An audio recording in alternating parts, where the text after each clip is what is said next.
I never get tired of that music from her. Yeah. I just never get tired of it. She's so talented.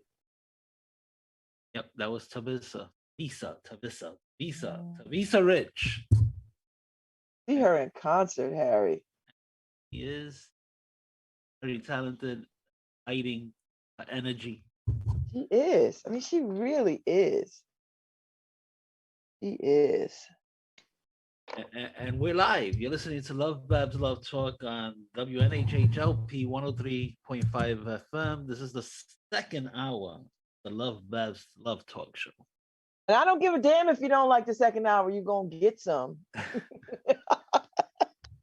And by the way, Babz, I look forward to the day that Karen retires me.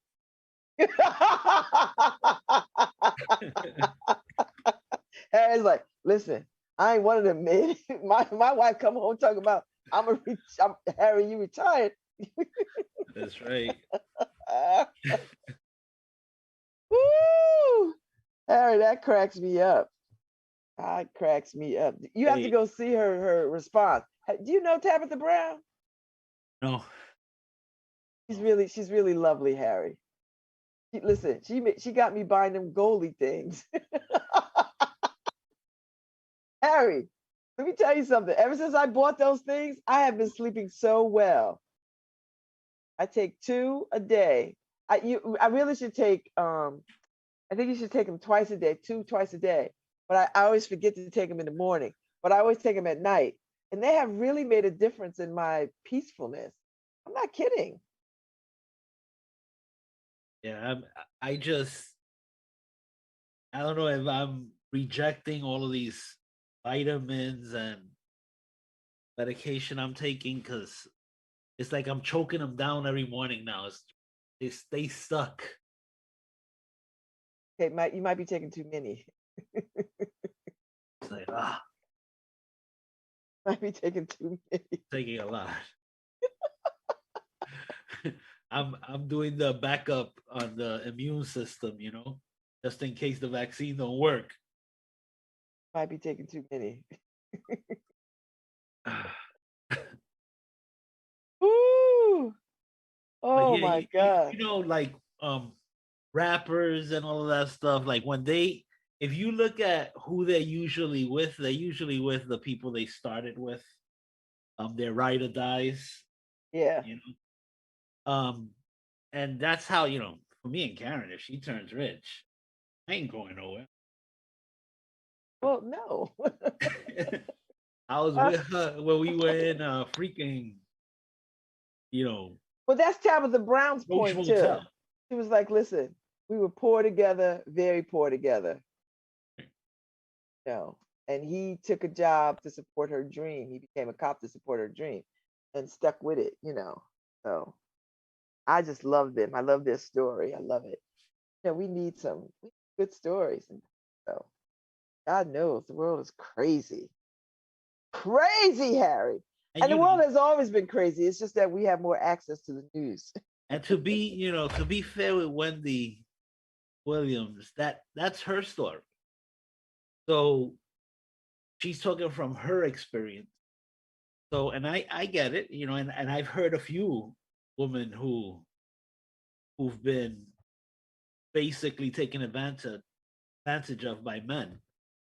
So I get her story. So, but But you know what? Wendy Williams knew that he was trash when she was dating him and when she married him.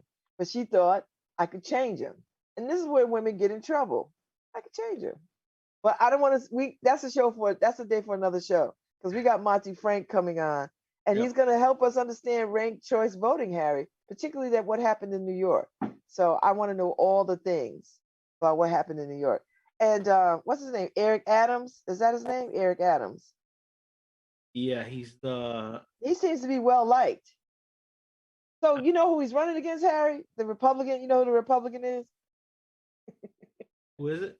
It's Curtis Sliwa. Remember Sliwa? Yeah, but you know who was the other option, right? You know who was running? Who? Rudy Giuliani's son.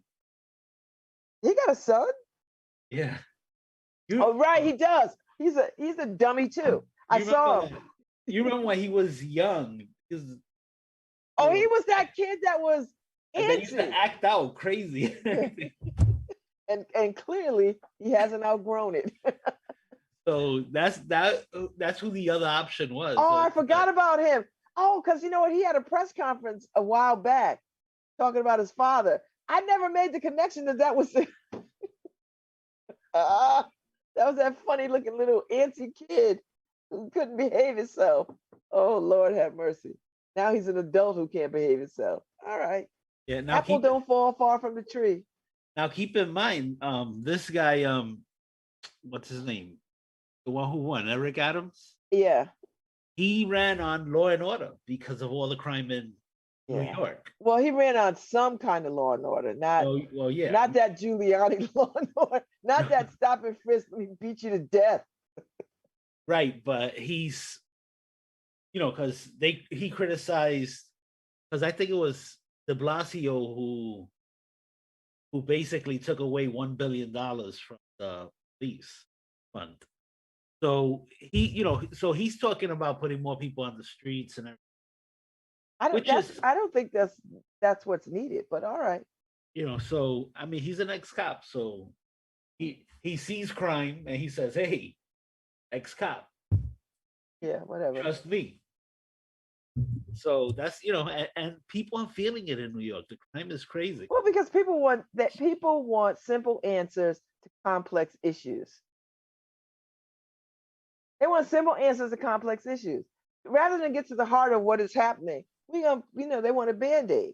We don't give a damn about people being shut out of a system. We don't care about economic segregation. We don't care about any of that. We just want to be safe in our neighborhood. Well, right. The thing is that they don't want to wait around while you fix it. While I want to see dying. cops. I need to see cops on the street because that makes me feel safe. Now, mind you, cops killing people, we don't care about that because Monte Frank just entered the hostage area, so I'm gonna let him in. Let him in. Right. Good morning. Can you hear me, Monte? His audio's connecting. Oh, okay. All right. There he goes. All right. Unmute yourself. There we go. Thank you. Yay! Monte Frank, chair of the Serve America Movement, Connecticut. Good morning. Nice to have you back. It's great to be back. It is really nice to have you back, particularly on the heels of ranked choice voting and what that means. Because everybody in America is looking at this now, right? Because everybody wants some new way of doing something or other around voting. And New York seems to have pulled this off in some kind of way, not without its glitches. So unpack that for us. Yeah, sure. I mean, look, the New York City Board of Elections really messes up. It turned out okay in the end, but despite their issues and their incompetence and perhaps a little bit of corruption, I think people really enjoyed the ranked choice voting process, and it certainly produced a better campaign.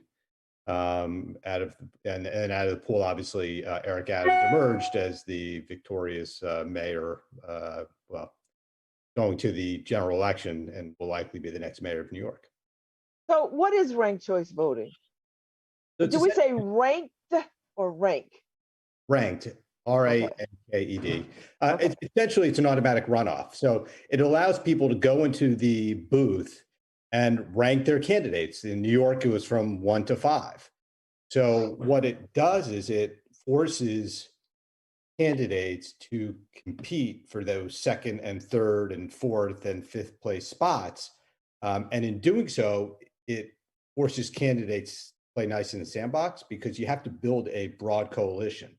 And if you go into the mud really early, you're going to alienate a large group of people.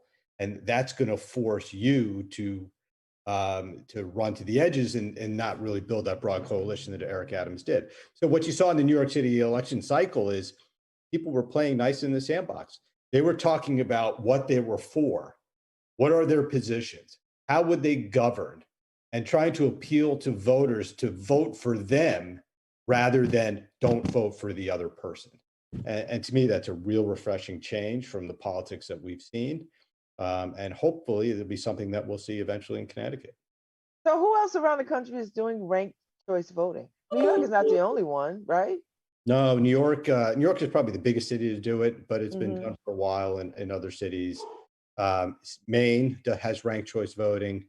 Alaska will be having ranked choice voting coupled with open primaries. There were a number of states that use ranked choice voting in the presidential primaries. Okay. So, it's something that's been around for a while, and it's just now starting to really gain some momentum as voters kick the tires and they realize that not only do they like what they see, but long term, it will fix a lot of the political problems that we have today in America. And I always like to go back to the campaign I ran with Oz Griebel for governor, lieutenant governor in 2018. Ranked choice voting was implemented in Connecticut during that election.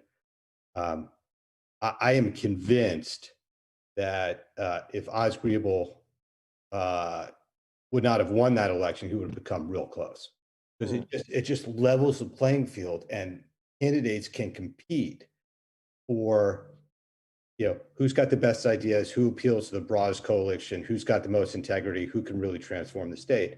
And on all those measures, I think Oz would have really resonated with voters. The other side, which I think the reason why ranked choice voting, particularly in a state like Connecticut or on the national level, could be so successful, is it gets rid of the spoiler effect or the wasted vote effect, so that you can really start having real competition among candidates, real competition around ideas, and voters can actually vote for the candidate they prefer without having to fear a bad outcome. That if I had a dime for every voter who came up to me and said, I really wanted to vote for you and Oz, but I was really worried about Bob Stefanowski, but I was really worried about 4 more years of Dan Malloy in Ned Lamont, I'd be pretty damn rich right now, because there were so many voters who wanted to vote for us, but were scared because they feared they were going to waste their vote and they would get a bad outcome. So what would be the learning curve to like, what's the learning curve for this? Because I don't know many people who really understand the concept of ranked choice voting. So how hard would this be to implement? Well, they implemented it in New York, despite the New York City Board of Elections, which has a history of pure incompetence. So, if they're able to do New York, they're able to successfully do it in Maine and other parts of the country. I think it's only time before it really gains traction here in Connecticut, as people see that it's a better way of electing your officials, so that the best and the brightest through real electoral competition can emerge. Okay. So your part of your platform is leading the charge for ranked choice voting? Does that serve America's movement agenda? Well, our core principles are promoting accountability in our public servants and our elected officials, transparency, problem solving, and electoral competition. So ranked choice voting is certainly a piece of that, but we're not. There's some groups that are out there that all they're doing is trying to get ranked choice voting in. We have a much broader agenda, which includes building our party, electing officials who pledge to those values of accountability, transparency, problem solving, and electoral competition. We believe that if there's ranked choice voting, we will have a better quality of elected officials who hopefully will also pledge to the values that are so important for good governance. And so how does money and campaign financing play into ranked choice voting? Like, maybe you still have to raise money, you still have to, right? I mean, that doesn't change. No. Or does it? Well, ranked choice voting will make it easier for third-party candidates to raise money and compete. There's no question about it. One of the things that that was so difficult for Oz and me was we didn't take the public financing because Oz really believed that given the economy that we had, that public financing of campaigns was a bad use of taxpayers' money. So we were already starting behind the eight ball. Add on to that, trying to get people to invest in your campaign was difficult because they would say, well, I'd love to give you $10 or $15 or $100. However, I don't want to waste my money because in our current electoral system, you guys don't have a chance against the major parties. Ranked choice voting would change that because, again, it levels the playing field. So the candidate with the broad coalition, as opposed to the candidate that just attracts the party faithful on either side, the candidate with the broad coalition has a chance. And if with ranked choice voting, you can get people to invest in your campaign because they know that you'll be able to compete. Once you have that early investment, then you can start really building out your campaign so that people know who you are, what your ideas are, and why they should vote for you. Now, with Oz and me, when we started really gaining traction, despite the fact that there was no ranked choice voting, the Hartford Courant endorsed us. At that point in time, the parties started engaging in that negative campaigning. Talking about Oz being just like Donald Trump. If you knew Oz, he was the furthest thing from Donald Trump than you could imagine. The Republicans would attack Oz as a tax and spend guy when he was a fiscally responsible person who had been in banking for years. So it does all these things so nicely. And if you compare our election to what happened in New York City, because of ranked choice voting, the candidates had to compete based on their principles, their ideas, and convince voters to vote, not just for them as the number one on the ticket, but the number two and the three. So Eric Adams built a broad coalition among New Yorkers. Yes. And ranked choice voting forced him to do that. Eric Adams did not engage in negative campaigning against the other major candidates for that position. Why? Because, he wanted to make sure that for those who are supporting Andrew Yang, that perhaps, if he attacked Andrew Yang, well, maybe the Andrew Yang supporters won't put Eric Adams number 2 or number 3 on their ballot. And you need those number 2 and 3 votes in order to win. So again, if you looked at how the numbers played out in New York, after the first round, Eric Adams was way ahead. When they started peeling back the onion and the different rounds necessary for ranked choice voting, Garcia jumped way ahead and is now very close to where Eric Adams is. And they'll continue to count, but it looks like she won't get there. But it was all those number 2 and 3 votes that propelled her from third place to being a very close second place. And if Eric Adams hadn't built as broad a coalition as he had, she may have won. And it would have been largely because of her ability to compete for second and third place votes, which indicates that that person has a broad base of support among New Yorkers. It's not perfect, but it's really good, and it's certainly a lot better than what we have. So what was the dust up with the Board of Elections people? Like, what was their mishap? Well, first, I wouldn't trust the Board of Elections in New York to run an election for a dog catcher. And yet, because of the political process, they're political appointees, and they don't have any real election experience. Okay. The people who designed the program for ranked choice voting offered their expertise, and the Board of Elections refused. So what do the Board of Elections do, right? First of all, they start releasing numbers that are preliminary numbers rather than waiting for the final count, which in and of itself doesn't make any sense.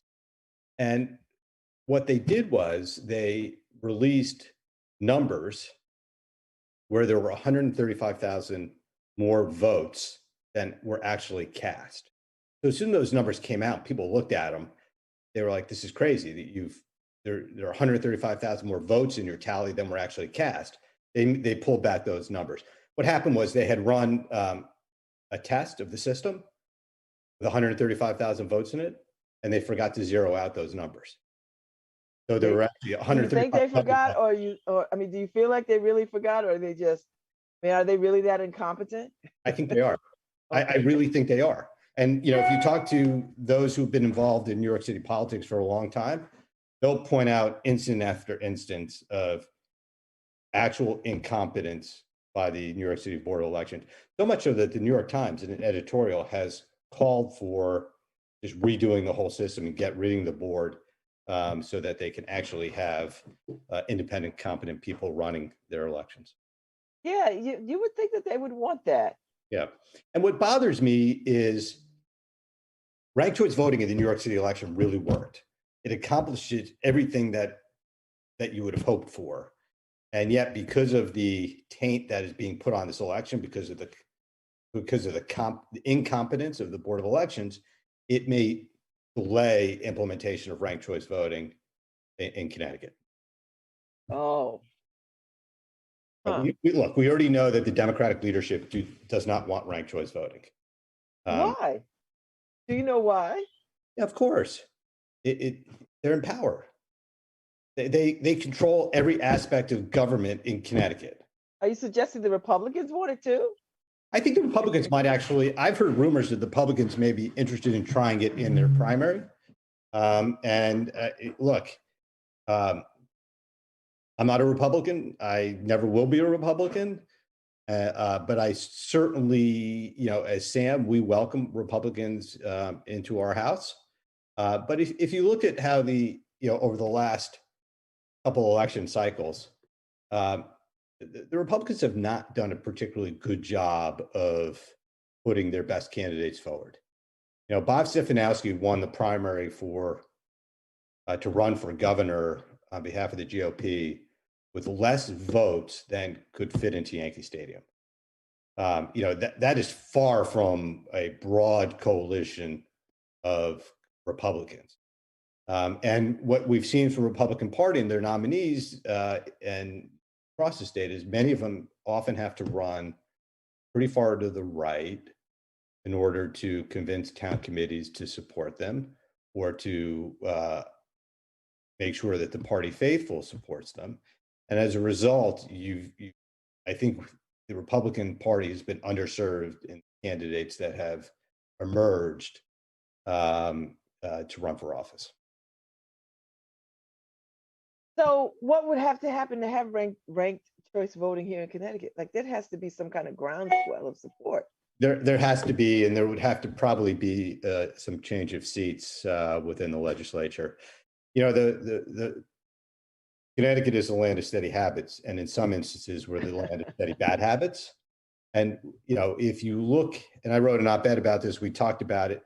If you look at Connecticut's electoral system, it is worse than, in some ways, than Georgia or Florida or Texas. All those reforms that were put into place in Georgia, which we have argued, and I think we're right, restrict voting.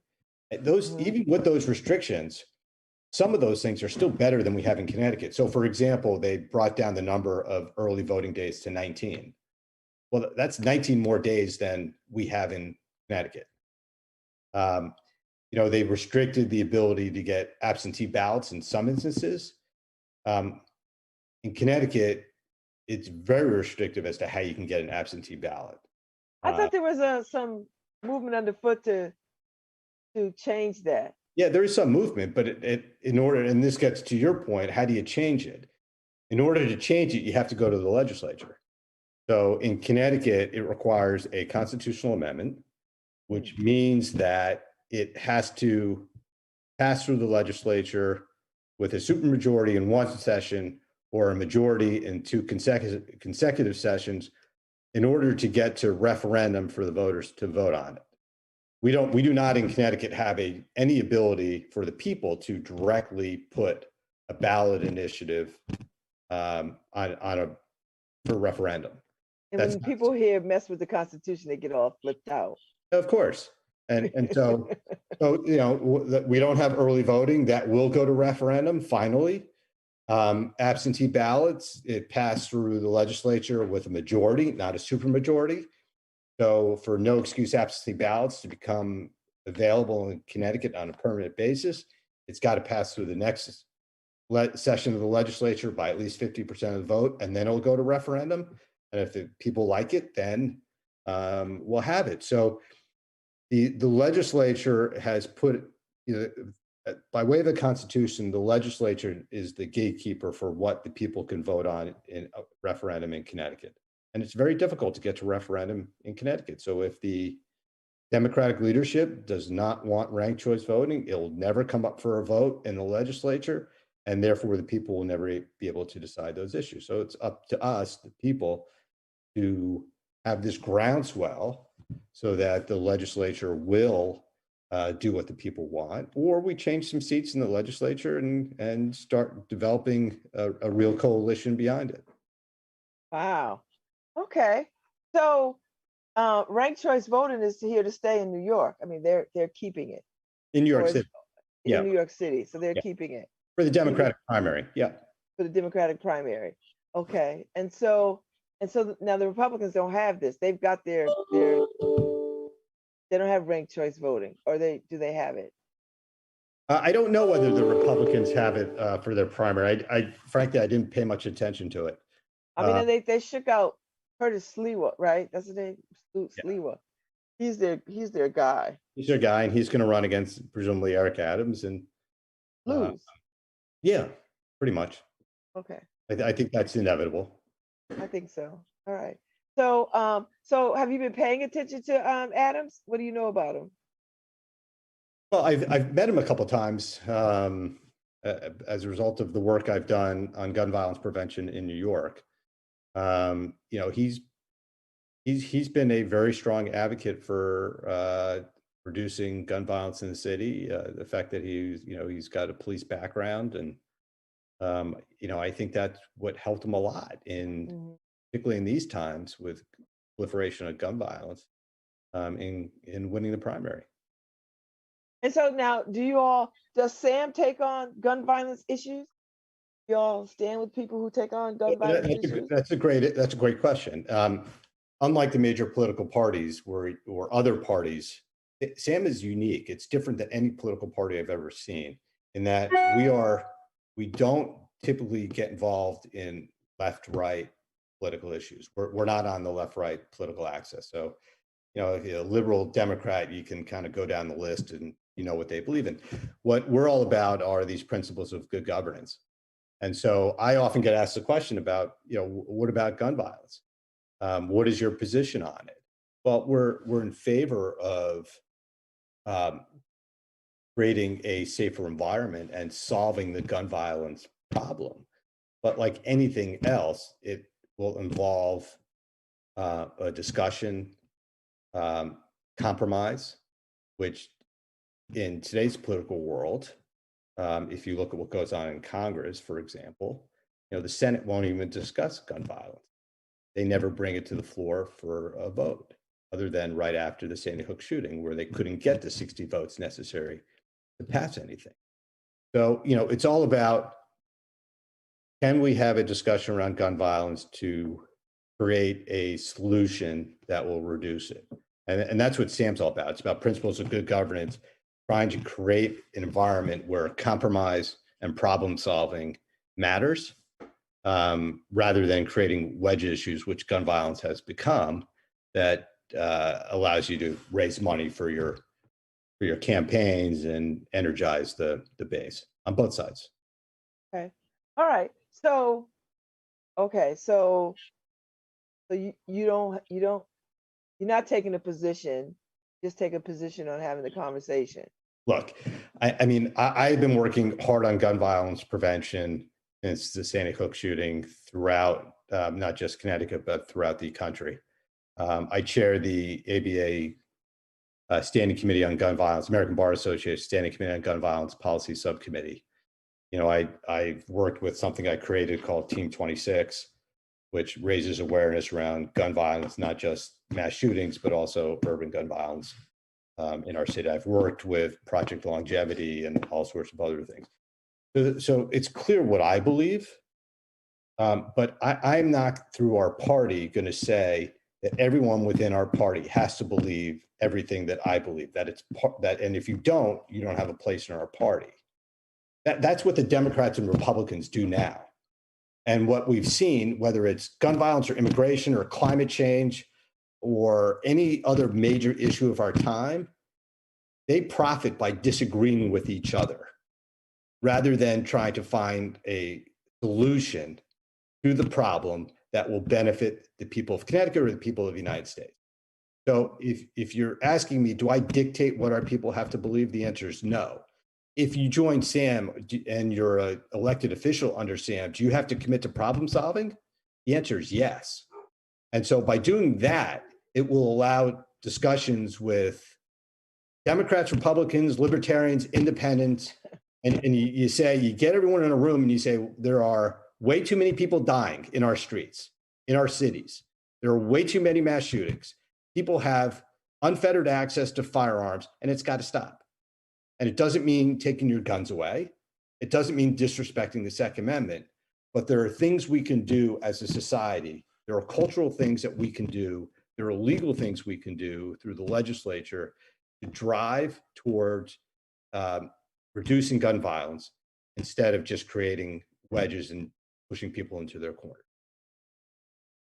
So Monte, do you think there's a real opportunity for a third party, a real third party?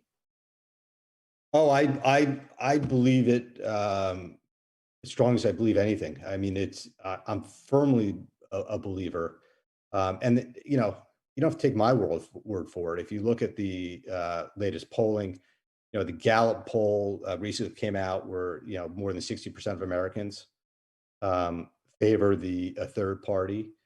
But we've look, it's hard, and it's hard because the two parties have created this duopoly, and it's hard to break through it. It's going to take time, but I think Sam has the right mission and the right leadership, and we'll get there.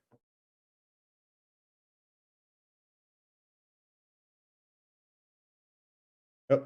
Hey, Monte, I think Babz froze. I have a couple of questions. First off, hey, Terry, good to see you. Nice to see you too.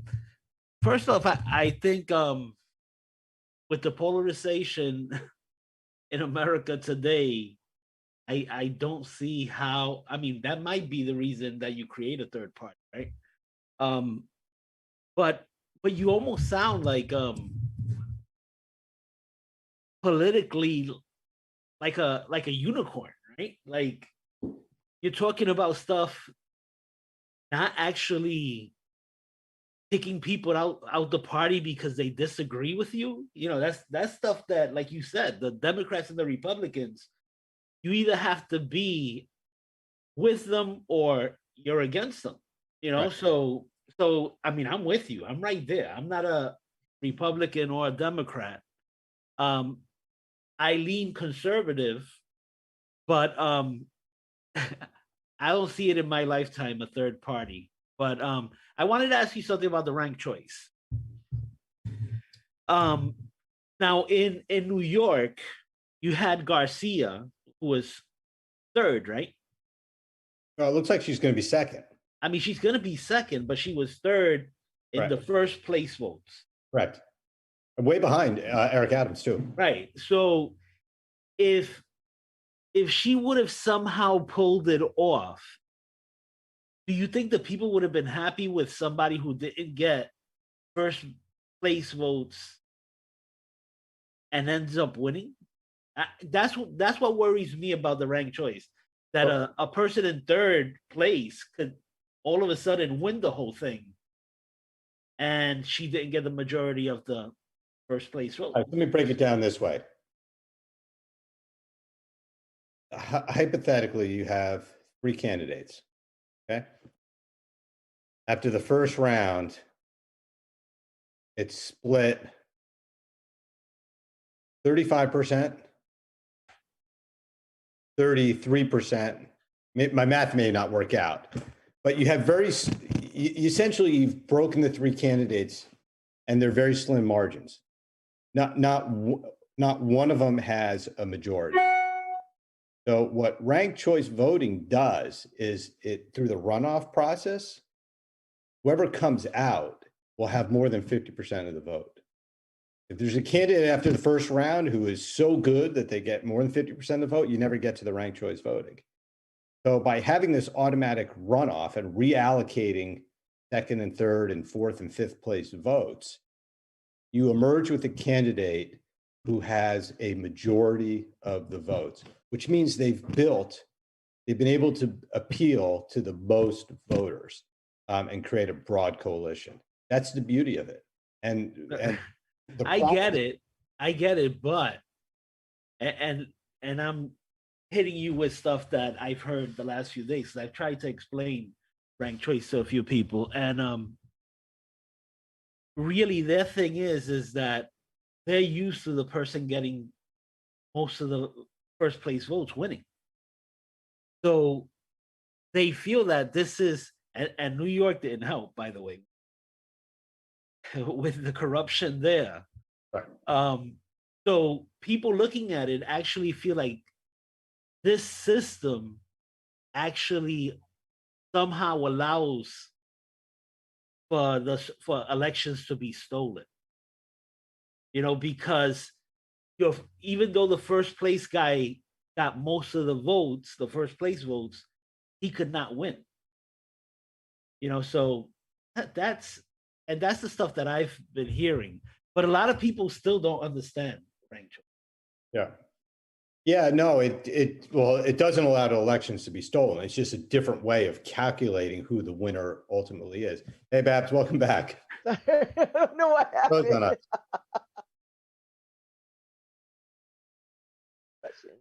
Russians. What was the question, Harry? That sounded like it was a good question. Well, I'm saying, because I've talked to people who feel like, but like I said, New York didn't help us out here, but they feel like ranked choice allows for the elections to be stolen because the person with the most first place votes could lose, right? So you have Adams, who could have lost to Garcia, who got the third most first place votes. So if Garcia would have actually won, would everyone have been comfortable with her winning over Adams, who got most of the first place votes? So Harry, compare two candidates, for example. So let's say you have candidate X who goes out and campaigns and really goes hard at the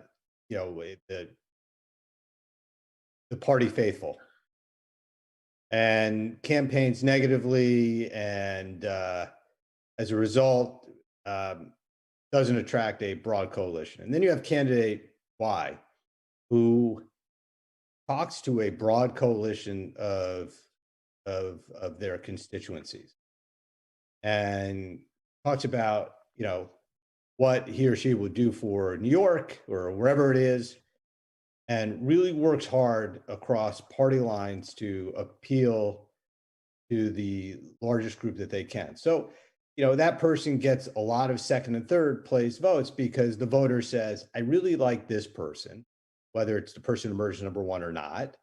But you know what? If he or she doesn't win, this other person would be a really good mayor.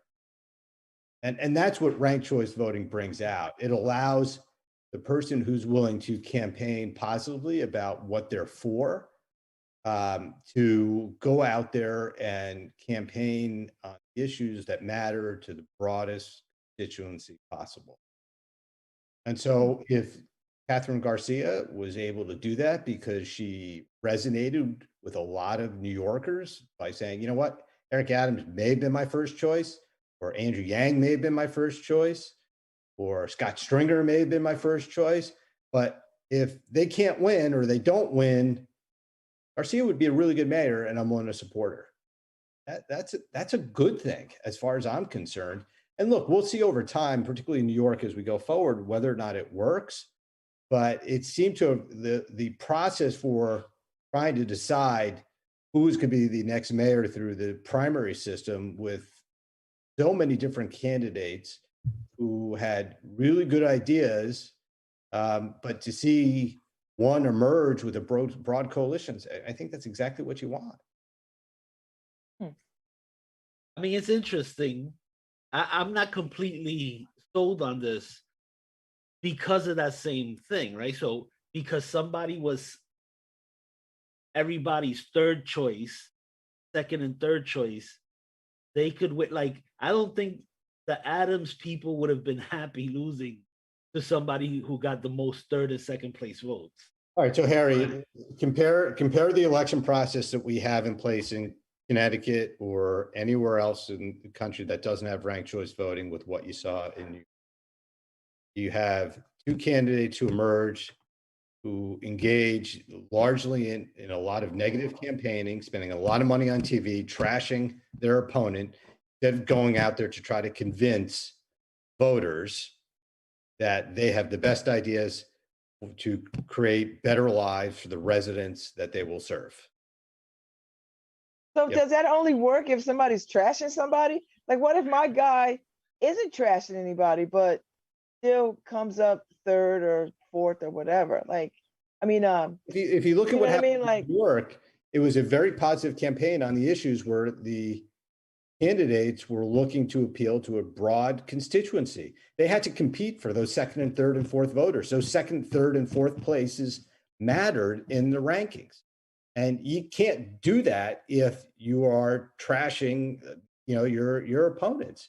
You won't get those votes. And clearly that's what the campaign managers for all of these candidates were telling their candidates. We're not going to do negative ads. We're going to go out there and we're going to appeal to voters about what we are all about, rather than taking down their opponent. And frankly, I think that's what voters want. And if in Connecticut, I think that would have done us a world of good in the 2018 governor's race. It certainly would have done a world of good in some of the prior Senate races, where there's been a lot of money being thrown at negative advertising. And look, we'll see over time. New York City will do it again. We'll be able to see what that looks like as that becomes more and more ingrained, both in New York and other campaigns throughout election cycles throughout the country. Well, thank you so much, Monte, Frank. Pleasure. This was a good conversation, and I hope for people quite a bit more illuminating on what ranked choice voting is, and giving us some oversight on how it played out in New York. I appreciate that. And also what we're trying to do with Sam in creating good governance principles in our elected officials and building our party. And I hope your listeners and viewers will go to joinsam.org to learn more about us. Thank you so much. Appreciate Thanks, Harry. you. Thanks, Babz. Take care. I hope you come back again. Thank you. I will, of course. All right. Okay. All right, Harry. I don't know what happened to my Wi-Fi, but I don't know. It just luckily I had 2 questions prepped already. I was gonna interrupt anyway. But for me, this thing is still in question, right? For me. and that's I think for everybody it's still in. Because it worked out this time. But if Adams would have lost to somebody who came in third, I think we would be singing a different tune today, and so would the people in New York. They would have been. Well, I mean, but to Monte's point, that just means that Adams didn't have a broad enough base. That means he should have come in second and third. You should have had a broader base. You get a broader base, you get what you need, I guess. I don't know. Anyway, we got Sahiba Baines coming on tomorrow, Harry. There is this quilt that is going around the country for incarcerated folks. And I think it's coming to Connecticut, or it's already here in Connecticut. So I'm looking forward to talking to her tomorrow at 10:30, I believe, coming out at 10:30. And we'll spend a good 20 minutes, 30 minutes talking about that. So here we are. All right, have a good day. Be cool. Thank y'all for tuning in. Well, let me tell you, be cool, as in stay inside. I gotta go to the gym, so I'm headed to the gym, but it's air conditioned there, so I'm good. Yeah, don't bake yourself outside. Hell no. I'm gonna get in my car, go to the gym, and get out of the car and go in the gym. They said you could get sunburn in 10 minutes. So I won't be outside long enough to get sunburned. hey, Babz. See you tomorrow. They couldn't care.